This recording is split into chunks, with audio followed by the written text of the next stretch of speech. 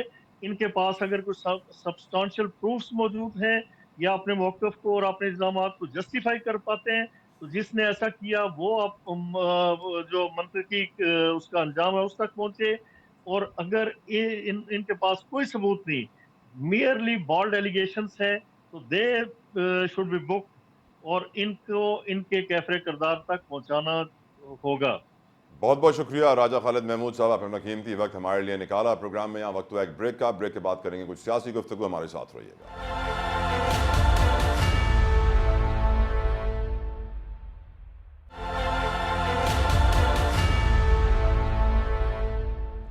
Welcome back to سیاسی شطرنج. گفتگو کریں گے, ہمارے ساتھ موجود ہے پاکستان مسلم لیگ نون کے سینئر رہنما, کسی تعارف کے محتاج نہیں ہے, شیخ رحیل اصغر صاحب. تھینک یو سو ویری مچ شیخ صاحب, آپ نے اپنا قیمتی وقت ہمارے لیے نکالا, نیوز ون کے لیے نکالا. شیخ صاحب, پہلا سوال جو میں آپ سے پوچھنا چاہوں گا سر, ملک میں لا اینڈ آرڈر سچویشن بگڑتی جا رہی ہے. ہم جانتے ہیں گزشتہ روز بھی ہمارے 5 چینی بھائیوں کو جس طرح خودکش بمبار نے نشانہ بنایا, جس طرح ہم جانتے ہیں کبھی تربت میں نیوی کی بیس ہوتی ہے, کبھی کوئی اور ہماری ملٹری انسٹالیشن ہوتی ہے جس کو نشانہ بنانے کی کوشش کی جاتی ہے, چاہے وہ بلوچستان ہو سر, چاہے وہ KPK ہو, چاہے سندھ ہو سر. سندھ میں بھی ڈاکو راج ہے اور ہم جانتے ہیں کراچی کے اندر اسٹریٹ کرائم بڑھ رہا ہے. Sir what is your concern? آپ سمجھتے ہیں سر یہ ایک بہت بڑی خطرے کی گھنٹی ہے اس وقت حکومت کے لیے, لا اینڈ آرڈر سچویشن؟ اس میں کوئی شک نہیں اور اس میں کوئی دو رائے نہیں ہے, لیکن ایک بات ذرا ذہن میں رکھیں, جب آپ اپنے اندرونی طور پہ کمزور ہوتے ہیں نا تو پھر آپ کا دشمن جو ہے آپ پہ حملہ کرتا ہے. اور یہ ماضی میں بھی ایسا ہی چلتا رہا. جب جب آپ کے اندر کمزوریاں بڑھتی ہیں, آپ اپنے ایک دوسرے کے دست و گریبان ہوتے ہیں, آپ کمزور سے کمزور ہوتے چلے جاتے ہیں, تو دشمن کو موقع ملتا ہے, پھر وہ آپ کے اوپر حملہ کرتے ہیں. اور یہی اس وقت سچویشن ہے. مطلب دیکھیں, اب قیامت کی نشانی ہے کہ افغانستان جیسا ملک بھی آپ کو کیا کہتے ہیں الٹیمیٹم دیتا ہے. اور جب سے یہ انسرجنسی شروع ہوئی ہے, اور ٹوٹل انسرجنسی جو ہے وہ افغانستان کی طرف ہوئی ہے, اور آج آ کے پھر یہ ایک طرح یہ کہ یہ ہمارے دینی بھائی ہیں. دینی بھائی کیسے دینی بھائی ہیں کہ جن کو یہ خیال ہی نہیں ہے کہ ان کی طرف سے آ کے آپ کے ہی دینی بھائیوں کو شہید کر دیا جاتا ہے, ناک مار دیا جاتا ہے. تو اس کو روکنا تو ان کا کام ہوتا ہے. یہ تو نہیں ہے کہ آپ یہ کہہ دیں جی کہ ہمارے بس میں نہیں ہے یا ہم ہماری یہ نالج میں نہیں ہے. یہ ایسا ممکن نہیں ہے. لیکن میرا یہ کہنا اپنی جگہ پہ ایک ہے حقیقت کہ میں نے یہی مشاہدہ کیا کہ جب جب آپ کمزور ہوتے ہیں, آپ کے اندر خدشات ہوتا ہے, آپ کے اپنے معاملات خراب ہوتے ہیں, تو پھر آپ کے اندرونی اور بیرونی دشمن جو ہے آپ کو نشانہ بناتے ہیں. کراچی کا بھی یہی حال ہے, KPK میں بھی یہی حال ہے, اور آپ کے بلوچستان کا بھی یہی حال ہے. اب اللہ خیر کرے جی. یہاں پہ پنجاب بچا ہوا ہے, پنجاب میں بھی اب اسٹریٹ کرائم سننے میں آ رہا ہے. میں میرے پاس زیادہ استعمال تو نہیں, لیکن سننے میں آ رہا ہے کہ اسٹریٹ کرائم جو ہے وہ بڑھتا جا رہا ہے. اور اس کی بڑھنے کی وجہ تو مجھے جو نظر آتی ہے, جو میں سمجھتا ہوں ایک عام آدمی کی حیثیت سے, وہ غالباً اقتصادی بدحالی ہے اور ان امپلائمنٹ ہے. اس بارے میں ہمیں بڑا سنجیدگی سے سوچنا ہو. اور یہ رائٹ جو سر. ہے نا اپنی دشمنیاں, اپنی مخالفتیں, اپنی سیاسی مخالفتیں کسی اور وقت کے لیے اٹھا رکھنی ہوگی. شیخ صاحب, یہ ہماری اپنی اندرونی کمزوری ہے یا یہ مسلم لیگ نون کی اندرونی کمزوری ہے کہ ہوم منسٹر اور PCB چیئرمین یہ 2 بڑے اہم عہدے ہیں, بڑی ذمہ داریاں دونوں عہدوں کی ہم نے ایک ہی شخص کو دے دی ہے؟ کیا یہ نون لیگ کی کمزوری ہے سر؟ اس بارے میں میرا تو اپنا ایک نقطہ نظر جو میں نے آپ کے سامنے پیش کر دی ہے, وہ کوئی بھی ہو, چاہے نقوی ہو یا زیدی ہو یا کوئی بلوچ ہو یا کوئی جٹ ہو, جو بھی ہوگا اس کے بس کا روک نہیں ہے. جب تک آپ اپنے اندر آپ ٹھیک نہیں کریں گے. آپ کو یاد ہے نا, میاں نواز شریف کو ایک سزا دی گئی تھی جب انہوں نے یہ کہا تھا کہ اپنا ہاؤس ان آرڈر کرنا چاہیے, ہمیں ایک تقریر میں کہا تھا, جی تو اس جی. کے بعد ان کو خاصا بھگتنا پڑا. تو میرے خیال میں یہی ہے, چونکہ آپ کو اپنے اندر کچھ صفائی کرنی ہو، آپ کو یہ طے کرنا ہے کہ آپ نے اس ملک کی حفاظت کیسے نہیں کرنی نہیں، ہے، آپ نے اس ملک کو آگے لے شیخ کر صاحب ود آل ڈیو ریسپیکٹ سر، یہ مسئلہ کس کا ہے؟ یہ نون لیگ کا اندرونی مسئلہ ہے یا پاکستان کا اندرونی مسئلہ ہے کہ ہم نے ہوم منسٹری اور پی سی بی چیئرمین ایک ہی شخص کو دے دیا؟ ہم دو بندے ہمارے پاس تھے ہی نہیں. کرکٹ اور ہم سیکیورٹی کو سر ایکول امپورٹنس دیتے ہیں. یہ کس کا پرابلم ہے سر؟ یہ ایک جماعت کا مسئلہ ہو تو پھر تو میں یہ سمجھوں کہ آپ ایک کو آپ گناہ گار ٹھہرا دیں، لیکن یہاں پہ آگے کا آواز بھی کھڑا ہو، آپ ایک کوئی آئی ایم ایف کو کوئی کسی کے ساتھ بات کر رہا ہے، کوئی اپنی راگنی رات ہے. مطلب ہوتا تو یہ ہے نا کہ جب آپ کے ملک کو اندرونی اور بیرونی سازشوں کا یا خطرات کا سامنا ہو تو سب کو ملک کی خاطر سب کو اکٹھے ہو جانا چاہیے.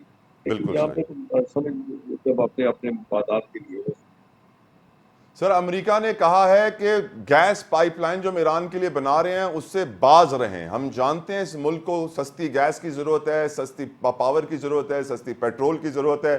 4,000 میٹرک ٹن ہم سر انلیگلی تیل سمگل کر لیتے ہیں ایران سے، لیکن ہم لیگلی نہیں لے سکتے امریکہ کے دباؤ کی وجہ سے. وہ ہمیں 50 روپے لیٹر پیٹرول بیچنے کو تیار ہے، ہم نہیں لے سکتے امریکہ کے دباؤ کی وجہ سے. اب ایران نے بولا ہوا ہے سر کہ ہم 18 ارب ڈالرز کا جرمانہ آپ کے اوپر عائد کریں گے انٹرنیشنل آربیٹریشن کورٹ میں اگر آپ نے اپنی سائٹ کی پائپ لائن نہیں بنائی. اور امریکہ کہہ رہا ہے آپ نے پائپ لائن نہیں بنانی. آپ اس سچویشن کو کیسے دیکھتے ہیں شیخ صاحب؟ موقف بالکل اس کے آپ جو بات کر رہے ہیں نا اس بات سے تھوڑا سا میں اس طرح اس کو اپنی بات کو ریلیٹ کروں گا، اس طرح اپنی بات کو کروں گا کہ دیکھیں دو چیزیں ہیں. ہمیں دیکھنا یہ ہے کہ ہم کہاں سے فائدہ لے سکتے ہیں، ہمیں کون سی چیز ایسی ہے جو آپ کے ملک کو بہتر کر سکتی ہے.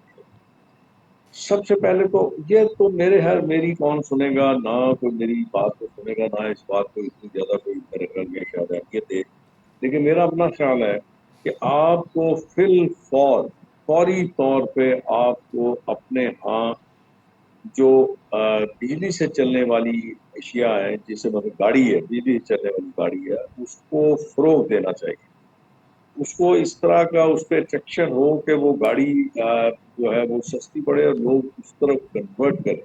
اب اس کو دو فائدے آپ کو مل جائیں گے. ایک تو آپ کا پیٹرولیم جو بل ہے وہ آپ کا کم ہو جائے گا. دوسرا آپ کی جو آپ نے جو شور بجایا ہوتا ہے پولوشن کا، وہ پولوشن آپ کی ختم ہو جائے گی. تو اس میں آپ کو بڑا سیریسلی تھنک اوور کرنا پڑے گا. ایک بات یہ. دوسری بات یہ ہے کہ آپ کب تک، کس وقت تک، اگر آپ پاکستان کی سالمیت کو نشانہ بنا کے آپ پاکستان امریکہ کے ہاتھوں بھیجتا رہے گا تو کب تک سوچا رہے گا، کب تک یہ آپ کرتے رہیں گے. امریکہ تو آپ کو چین نہیں لینے دے گا، وہ کبھی بھی نہیں چاہے گا کہ پاکستان جو ہے ایک مضبوط ملک بن جائے. اور میرا اس میں تین بنیادی موضوعات ہیں جس پہ میں یہ بات کہتا ہوں.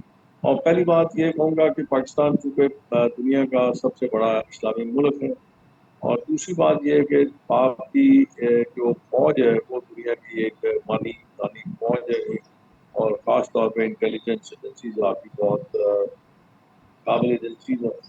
اور تیسری جو سب سے اہم چیز ہے وہ ہے آپ نیوکلیر پاور. ان تین چیزوں کو سامنے رکھتے ہوئے آپ کو یہ بات باور کا یا یہ بات آپ کو سمجھ لینی چاہیے کہ یہ امریکہ آپ کو کبھی بھی خود مختار نہیں ہونے دے گا، کبھی بھی مضبوط نہیں ہونے دے گا. لیکن اس کے لیے آپ کو بہت سارے اقدامات ایسے کرنے ہیں جو آپ کے ملک کے لیے اور آپ کے ملک کے عوام کے لیے فائدہ مند ہوں.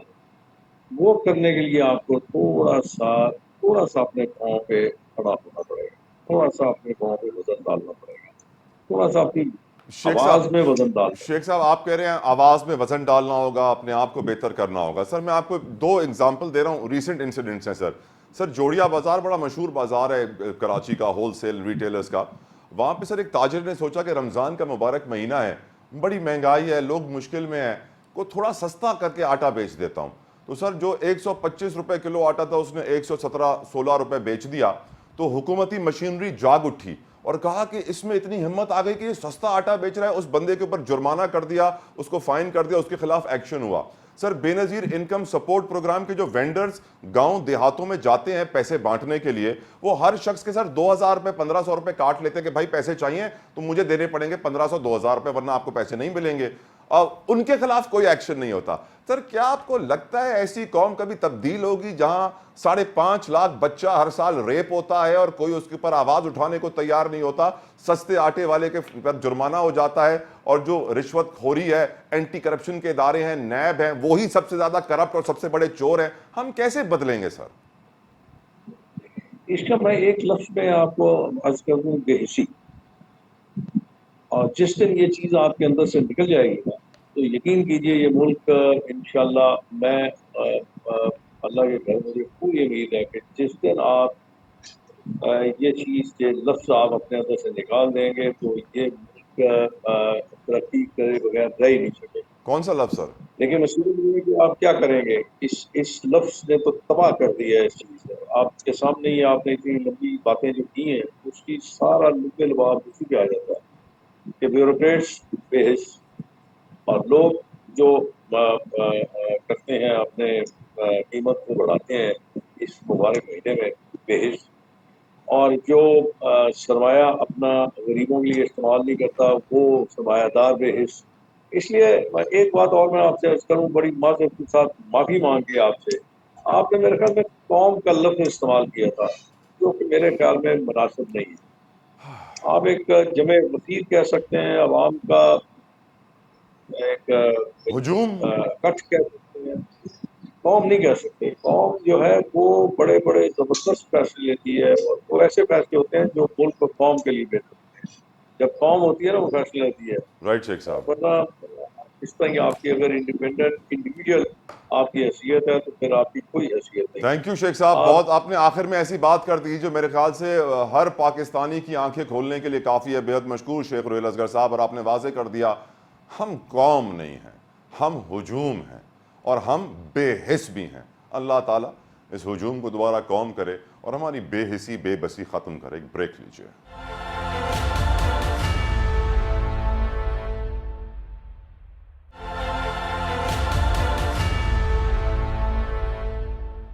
ملک کے سیاسی معاشی معاشرتی حالات اس قدر پیچیدہ ہو چکے ہیں کہ ہمیں سمجھنے کے لیے کچھ رہنمائی چاہیے، اور میں نے رہنمائی حاصل کرنے کے لیے گزارش کی ہے اپنے سینئر، کسی تعارف کے محتاج نہیں ہیں، بڑے مشہور و معروف اینالسٹ ہیں عامر الیاس رانا صاحب. Thank you so very much Aamir صاحب، آپ نے اپنا قیمتی وقت نیوز ون اور ہمارے لیے نکالا. عامر صاحب پہلا سوال جو آپ سے پوچھنا چاہوں گا، یہ جو خط لکھا ہے ججز نے جس کے اوپر آج عدالت بھی بیٹھی ہے، آپ کی نظر میں کیا ہے یہ سارا معاملہ؟ کیا واقعی جو خط میں لکھا ہے وہ سچ ہے، یا اس خط کا ایک دوسرا پہلو بھی ہے جس کو نظر میں رکھنا بہت ضروری ہے؟ عامر صاحب.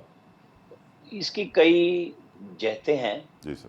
کہ یہ بہت ساری چیزیں ہیں جو میڈیا میں پہلے بھی آ چکی ہیں، اور وہ صورت میں آ چکے ہیں جو ججز نے 6 معزز ججوں نے سپریم کورٹ کو لکھا ہے، سپریم جوڈیشل کونسل کو لکھا ہے، اور ساروں کو کاپی بھی ڈسٹریبیوٹ کی ہے اس کی تمام ججز کو. تو انہوں نے اس میں بنیادی طور پہ جو سوال ہونا چاہیے تھا، مطلب میری نظر میں، کہ وہ چیف جسٹس کو آگاہ کر رہے ہیں اور کہتے ہیں کہ جی اس کا فیصلہ کریں. انہوں نے ججز جوڈیشل کنونشن بنانے کی بات کی، یعنی ایک جلسہ عام ججز کا، تاکہ تقریریں ہوں، گفتگو ہو. تو یہ وہ پہلو ہے جو اس بارے میں آتا ہے. اور دوسرا ہے کہ چونکہ انہوں نے آئی ایس آئی پہ الزام لگایا ہے، انٹیلیجنس ایجنسی پہ الزام لگا دیا ہے، تو ایشو یہ ہوتا ہے کہ جی یہ آپ اور ہم سب جانتے ہیں کہ 6 کے 6 ججز جنہوں نے یہ کی ہے، اس میں ایک جج نہیں ہے 7ویں، میاں گل حسن اورنگزیب، جن کا نام پہلی شکایت جو عمر عطا بندیال صاحب کو مئی 2023 میں کی گئی تھی، اس میں انہوں نے نام لکھا ہے، ان کے سائن نہیں ہے. اور اس دفعہ جو اپلیکیشن انہوں نے بھیجی اس میں نہ ان کا نام ہے، نہ ان کے سائن موجود ہے کہ وہ اس کے ساتھ ہیں نہیں ہیں. لیکن ہم یہ دیکھتے ہیں کہ یہ ججز ان میں سے اکثر وہ ہیں جنہوں نے پی ٹی آئی کو بظاہر قانون کے مطابق ہی ظاہر ہے فائدہ دیا، لیکن وہ بے مثال فائدہ تھا، یعنی انتظار بھی کیا اور ہر حد سے آگے جا کے دیا. تو اگر ایسا پریشر تھا تو پھر یہ ہوتا کہ پھر یہ وہ پی ٹی آئی کے خلاف فیصلے دے رہے ہوتے اور کہتے کہ یہ وہ فیصلے ہیں جو انہوں نے ایک بالکل جو عمران خان کی مبینہ بیٹی کا لکھا ساجد کے نام سے جو اپلیکیشن تھی، کہ اس کے علاوہ کوئی انسٹنٹ بھی نہیں شو کیا، اور ثبوت دینے والی بات اب وہ چونکہ آپ اور ہماری گفتگو کے درمیان میں وہ میٹنگ جاری ہے جو فل کورٹ ہے، اور چیف جسٹس آف پاکستان قاضی فائز عیسیٰ نے بیسٹ فیصلہ کیا ہے، جو عمر عطا بندیال سے لوگ مطالبہ کرتے تھے اور وہ نہیں کر سکے تھے، کہ جو بھی ہے تاکہ لوگوں کو ہو کہ جی یقین ہو کہ جو فیصلہ سپریم کورٹ کرنے جا رہی ہے، چاہے وہ عدلیہ کی آزادی سے متعلق ہے، وہ پولیٹیکل کوسچنز ہیں، وہ تمام ججز بیٹھ کے کر رہے ہیں. جیسے آپ کو اور ہمیں پتہ ہے کہ فوج کے جو عدالتیں ہیں ان کے اوپر ابھی پی ٹی آئی مطلب جن لوگوں نے یہ درخواستیں خیر دی ہوئی ہیں فوجی عدالتوں سے کہ کیس وہاں سویلین کے نہ سنے جائیں، انہوں نے اس میں کہا کہ آپ کو 6 نہیں 9 رکنی بینچ بنانا ہے، یعنی تاکہ 3 جج اور آ جائیں. تو اب وہ جتنے ججز ہیں فل کورٹ میں موجود ہیں، تو یہ بھی اعتراض نہیں ہوگا کہ جی اس کے اندر سلیکٹو ججز کے ساتھ ایک میٹنگ کر لی گئی.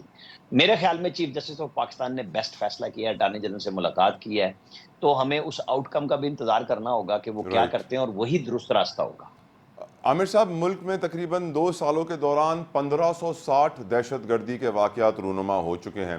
ہم نے گزشتہ روز بھی دیکھا کہ 5 ہمارے چینی بھائیوں کو جس طرح لقمہ اجل بنایا گیا. ہم یہ بھی دیکھ رہے ہیں تربت ہو اور جگہیں ہوں ہمارے ملٹری انسٹالیشنز کے اوپر اٹیک کیا جا رہا ہے. لیکن ہم یہ بھی دیکھ رہے ہیں کہ سر ہمارے ہوم منسٹر جو ہیں وہ کرکٹ کے اگلے ٹورنامنٹ کے لیے اہم اجلاس کی صدارت بھی کر رہے ہیں. ڈو یو تھنک کہ سر یہ وائز ڈیسیجن ہے ہوم منسٹری پی سی بی چیئرمین ایک ہی بندے کے پاس ہونا، کنسیڈرنگ ملک میں لا اینڈ آرڈر سچویشن جس طریقے سے ڈیٹوریٹ کر رہی ہے؟ We should be worried and concern, پر وہ کنسرن اور وہ ورینس مجھے حکومت میں نظر نہیں آ رہی. سر آپ کو نظر آ رہی ہے؟ نہیں دیکھیں، آپ کے سوال میں نا اگر یہ پہلو یہ ہوتا کہ وزیر داخلہ کیا کام کر رہے ہیں اور وہ لا اینڈ آرڈر کی سچویشن خراب ہوئی ہے تو میں اس بات کو بالکل ٹھیک کہتا، لیکن آپ نے ساتھ کرکٹ ملا کے تو اس کے اندر میرے خیال ہے سوال ٹھیک میرے حساب میں نہیں ہے کہ ہم ایک بندے کے پاس 10 ذمہ داریاں بھی ہوتی ہیں. انٹیریئر منسٹر کے پاس کئی منسٹریوں کے چارج بھی ہوتے ہیں. ایسی کوئی بات نہیں ہے کہ جی وہ کھلنڈرے ہیں اور وہ نہیں کر سر سکتے. آخری ایکچولی تو بار صوبائی پی سبجیکٹ سی ہے بی چیئرمین کے اور پاس وفاقی دوسرا چارج کون سا تھا عامر صاحب؟ آخری بار پی سی بی چیئرمین کے پاس دوسرا چارج کون سا تھا؟ آپ نے انٹیریئر منسٹر کا سوال کیا ہے، وہی پی سی بی میں نے چیئرمین اس ہے کا سر، جواب دیا ہے کہ وہی پی سی بی نہیں نہیں چیئرمین ہے نہیں، سر. آپ دیکھیں نا، آپ اپنی مرضی سے تو نہیں نا مجھ سے جواب لیں گے. میں نے کہا ہے کہ انٹیریئر منسٹر کوئی ہو تو ان کے پاس کئی وزارتیں ہوتی ہیں، تو پی سی بی تو کچھ بھی نہیں ہے اس کے مقابلے میں کہ میں اور آپ اس پہ آ جائیں کہ ہمیں بلیم گیم کرنی ہے، پھر اور بات ہے. ٹھیک. ایشو یہ ہے کہ وزیر داخلہ اپنا کام کر رہے ہیں نہیں کر رہے ہیں، سیکورٹی فورسز کام کر رہی ہیں نہیں کر رہی ہیں، تربت ہو گوادر ہو مقابلہ کر رہے ہیں لوگ، ہمارے جوان شہید ہو رہے ہیں. بالکل چینی جو ہمارے 5 جو ہمارے پاس آئے ہوئے مہمان تھے وہ کل جاں بحق ہو گئے اور ان پہ حملہ ہوا، بالکل الارمنگ ہے، جس کے اوپر آج سیکورٹی میٹنگ ہوئی، کیبنٹ کی میٹنگ ختم کر کے، اور ایک نیشنل ایکشن پلان کی ایپیکس کمیٹی جو عمران خان سے کہا جاتا تھا بلائیں، جو نہیں بلا رہے تھے، وہ بھی بلائی جا رہی ہے. ایشو یہ ہے کہ توجہ نہیں ہے. ہمارے وزیر اعظم، ہمارے صدر سارے چائنیز امبیسی ہوا ہیں، وزیر داخلہ پہلے بھی گئے تھے، بعد میں بھی گئے، وزیر خارجہ بھی گئے. اس ملک کے کنسرن کے ساتھ ہم اپنی تشویش بھی بالکل ظاہر کر رہے ہیں، سولیڈیرٹی شو کر رہے ہیں. یہ واقعات نہیں ہونے چاہیے تھے، اور اس کے اوپر ظاہر ہے حکومت وقت ہمارے ادارے سارے جواب دہ ہیں، اور اس کام کے لیے وہ جانیں اپنی دے رہے ہیں.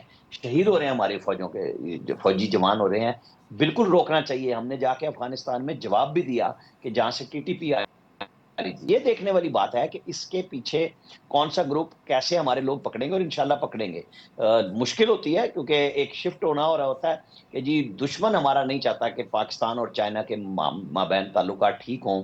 وہ کہیں نہ کہیں کوئی کوشش کرتے ہیں. بہت سارے تو وہ ہوتے ہیں جو بتائے بھی نہیں جاتے، بتائے جانے چاہیے بھی نہیں، کہ انٹیلیجنس آپریشنز کے نتیجے میں جو دہشت گردی کی کارروائی کو روک دیا جاتا ہے. اعلیٰ ترین فورم ہمارے ایکٹیو ہیں، اور ہمیں امید رکھنی چاہیے کہ انشاءاللہ بہتری آئے گی. کیونکہ جیسا ہم نے جواب دیا جا کے افغانستان میں، تو جو ان کے سلیپر سیل ہیں یہاں پہ وہ مختلف جگہوں پہ بھاگ پڑے ہوئے ہیں، ان کی سرکوبی بھی ہو رہی ہے، وہ جواب دینے کی بھی کوشش کر رہے ہیں، دھمکی بھی لگا رہے ہیں، اور ہم بھی پکڑ رہے ہیں اور ان کو چھوڑ بھی نہیں رہے. عامر صاحب، روزانہ پاکستان میں ایران سے 4000 میٹرک ٹن تیل سمگل ہوتا ہے. ایران نے گیس کے لیے پائپ لائن ڈال دی ہے، ہم پائپ لائن نہیں ڈال سکتے. پاکستان کو اشد ضرورت ہے سستی گیس، سستی بجلی، سستے پیٹرول کی، لیکن امریکہ کہہ رہا ہے سوچنا بھی مت. کیا مستقبل ہے؟ کیا ہم یہ کر پائیں گے؟ کیونکہ ہم جانتے ہیں سر امریکہ نے 70 کی دہائی میں چائنا اور ایران پر پابندیاں لگائیں، دونوں آج ترقی یافتہ ملک بن چکے ہیں. ہم پہ ہمارے ساتھ امریکہ دوست رہا، ہم تباہ و برباد ہوئے ہیں معاشی طور پہ. آپ کی نظر میں سر کیا ہوگا اس مسئلے کا حل؟ کیا ہم ایران سے لے پائیں گے یہ گیس، یہ بجلی، یہ پیٹرول؟ بات یہ ہے کہ یہ ایک ٹرکی کام ہے جس میں فیصلہ کرنا ہوتا ہے، پوری قوم کو ملانا پڑے گا کہ کیا آپ ایک لانگ ٹرم پابندیاں اور جو ہم سہولیات کے عادی ہیں ان سب سے پیچھے ہٹنے کے لیے تیار ہیں تو بالکل ٹھیک ہے. قوم کو تیار کیا جانا چاہیے اور امریکہ کے ساتھ بات کرنی چاہیے کہ امریکہ کی پابندیوں کے باوجود انڈیا کی ایران کے ساتھ چل رہی ہے. ہمیں اس طرف جانا چاہیے کہ ہم چائنا کے ساتھ بھی چلیں, ہم ایران کے ساتھ بھی چلیں, ہم دنیا کے ساتھ بھی چلیں.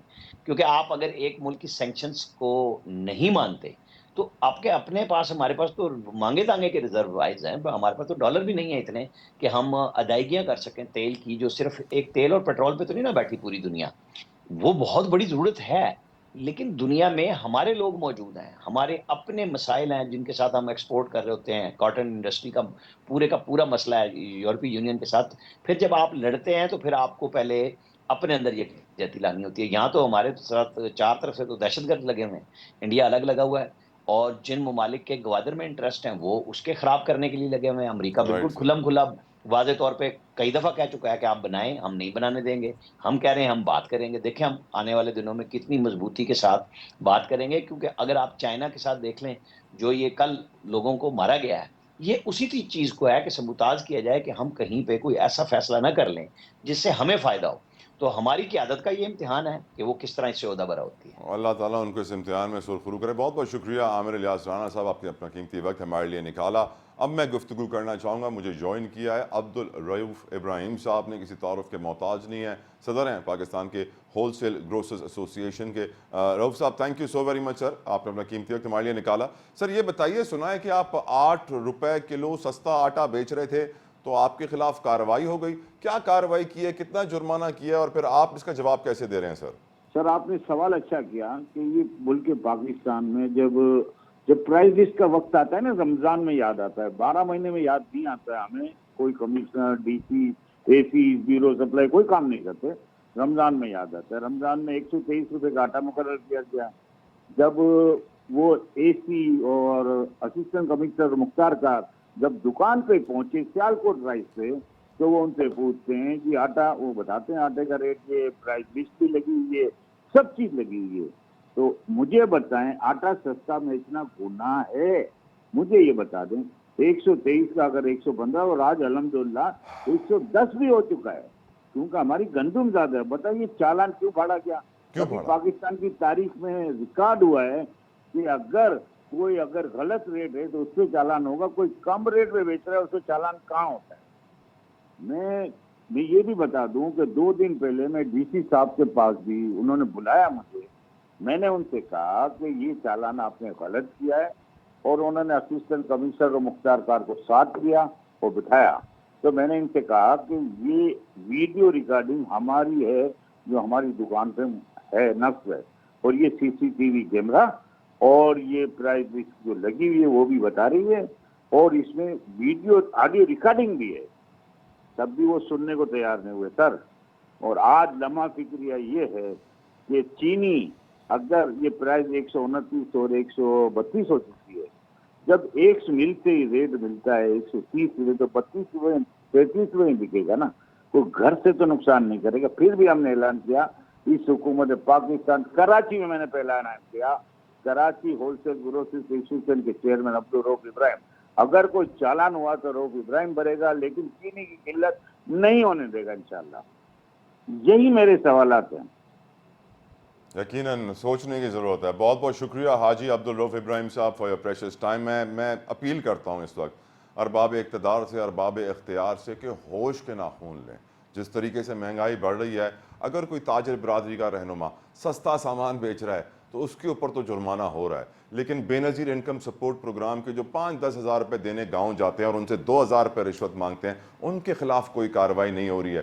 یہ دندناتی چوری اور کام چوری اور پھر سینہ زوری آخر کب تک چلے گی؟ سندھ کا ایک بہت بڑا حصہ ہے جو ڈاکو راج کے کنٹرول میں. اپیل کرتا ہوں میں اپنے چیف آف آرمی سٹاف سے, خدارا رحم کھائیں. پولیس اور رینجرز ناکام ہو چکے, فیل ہو چکے ان ڈاکو کو کنٹرول کرنے میں. اب تو فوج کو اتاریے, کچھ تو سوچئے. وہ بھی پاکستانی ہیں جو اس وقت گولیوں کا نشانہ بن رہے ہیں, جن کی بیٹیاں اغوا ہو رہی ہیں, جن کے بچے ریپ ہو رہے ہیں. پلیز پاکستان پہ رحم کھائیے. مجھے اجازت دیجیے, انٹل نیکسٹ ٹائم, اللہ حافظ.